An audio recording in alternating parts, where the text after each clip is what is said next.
ازيكم؟ روتين صباحي سريع بعد ما وديت بنتي الحضانة. جيت كده بقى على طول قلت اعمل شوية حاجات قبل ما انام. اكيد طبعا بنام شوية عقبال ما بروح اجيبها، وبعد كده بقى بنبتدي اليوم بتاعنا.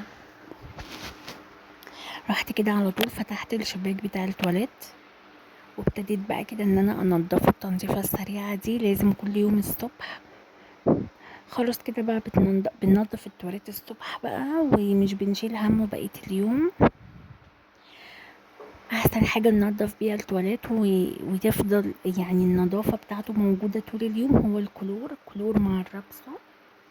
نضفته كده بقى وخليته كده ريحته حلوة، وفتحت الشباك وسبته ونمت بقى شوية، وبعدين لما قمت عملت فطار.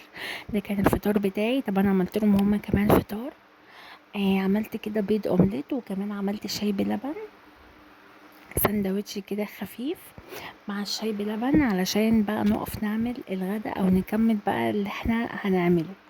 طبعا يعني بعد ما عملت الفطار بتاعي كان في مواعين، برضو بحب ان انا اغسل المواعين قبل ما ابتدي في الغدا، علشان طبعا واحنا بنعمل الغدا في مواعين كتير قوي بتتراكم علينا. ما تنسيش تحطي لايك للفيديو لو عجبك. فيديوهاتي هتكون خفيفة كده وسريعة، روتينات سريعة علشان ما تكونش مملة، او الناس اللي بتحب الروتينات السريعة او الحاجات السريعة. وكمان تنسيش تشتركي في القناة لو مش مشتركة. ان شاء الله هنزل فيديوهات بانتظام فيها حاجات حلوة جدا وحاجات مختلفة وسريعة وحلوة قوي. نرجع بقى كده، طبعا شايفين بقى نغسل كده المواعين بسرعة علشان لما نعمل الغدا ما نكومش علينا بقى اي مواعين تاني.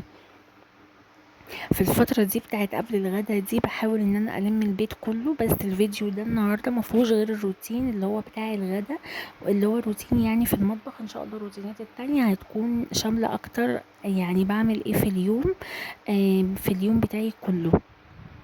نضفت بقى كده المواعين، وهبتدي ان انا انضف الحوض وعاملة الازايز بقى، وهعمل كذا حاجة قبل ما ابتدي في الغدا. اليوم ده ما كنتش مستعجله على الغدا، فلحد الوقت ده ما كنتش لسه طلعت يعني الاكل يفك من الفريزر. هنغسل بقى الحوض بعد ما غسلنا المواعين، علشان لما نبتدي الغدا نبتدي على الرواقه، وما يبقاش فيه بقى اي مواعين ولا اي حاجه مضايقانا، بالذات ان انا عندي المطبخ مساحته صغيره، هي رخامه واحده بس، فما بحبش ان هي تكون مكركبه. دلوقتي بقى اهو جبت كده كروانه واحط فيها ميه، وجبت بقى اهوت حطيت الفراخ فيها علشان تفك، وعصرت عليها ليمون. طبعا الفراخ قبل ما اشيلها كنت غسلاها ومنضفاها ونقعاها. معلقتين دقيق ومعلقه سكر ومعلقه ملح وليمون.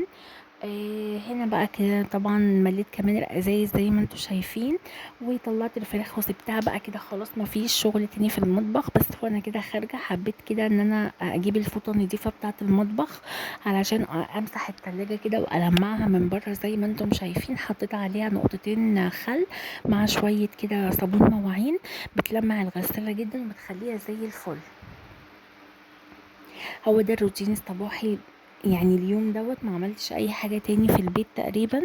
اشتغلت بقى بقية الشغل بتاعي بالليل. ان شاء الله الفيديو ده هينزل بقى تاني، وهنزل فيديوهات باستمرار زي ما قلت لكم. ما تنسوش اللايك، ولو مش مشتركين في القناة يا ريت الاشتراك. الخل بيلمع اي حاجة بيلمعها جدا، وكمان ملوش ريحة لان ريحته بتطير بسرعة قوي قوي.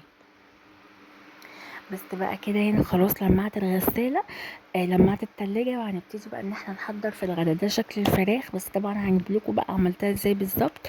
انا بحبها كده تبقى واخده لون حلو قوي. لو انت بقى مش بتحبيها كده ممكن تتابعيها وتطفي عليها، او تشيليها من الفرن يعني قبل كده بشويه. زي ما شايفين كده بصلتين شرايح مع طماطمتين، ودعكتهم بملح وفلفل، وحطيت مرقه وشويه زيت وشويه خل.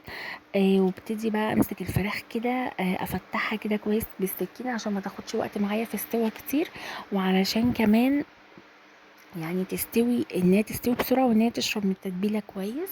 وهنحط طبعا على وشها معلقتين كده صلصه طماطم، هحطهم كده على الوش مع شويه زيت. باي باي.